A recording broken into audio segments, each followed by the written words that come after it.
umunyeshuri wa hano cyane cyane niga umwuga w'ubutetsi kubera na serivisi murakoze.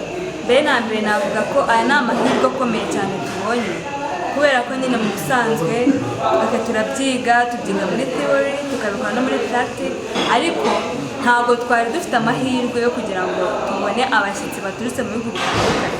Kuba rero twabonye amahirwe yo kubona abashyitsi baturutse mu bihugu bitandukanye kandi byinshi, byaduhaye amahirwe yo kugira ngo tumenye uko tuzitwara mu gihe twageze natwe muri ibyo bihugu, kandi binadufasha kugira connection ihambaye, byadufasha gutera imbere mu bumenyi bwacu. Nk'uko mwabibonye nyine iyi resitora nitwe tuba twayisetinze, bituma nyine tugira iminsi nyinshi cyane, bikadufasha no kuzamenya uko tuzabigenza tugeze muri hoteli zikomeye ziri mu gihugu.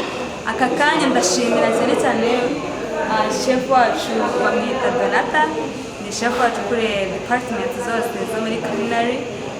Ndashimira n'abandi bacabanye muri rusange kuba bangiriye icyizere mu kuza gukora serivisi. Mu by'ukuri nanjye nyine byarantunguye kuko aya niyo mahirwe yanjye nabonye akomeye mu bijyanye na food and beverage operation. Inama nagira urubyiruko rugenzi rwanjye, yaba abahungu cyangwa abakobwa.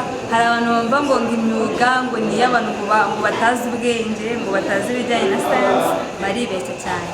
Imyuga yego science nazo ni nziza, gusa n'imyuga ni myiza kurushaho kubera ko imyuga ituma ukura amaboko mu mifuka ukabona ibintu byinshi byo gukora kandi bikoresheje imbaraga zawe, kandi biguha n'ubumenyi buhambaye. Ntabwo wakicwa n'inzara uzi guteka, ntabwo wakicwa n'inzara uzi gusaravinga, wajya nyine kuzana ukabona akazi bitewe n'uko ufite ubumenyi ku bijyanye n'imyuga. Nabagira inama rero yo kudasuzugura ibintu bijyanye n'ibi by'imyuga, bakabiha agaciro ndetse nabo baboneye amahirwe bakaba babijyamo.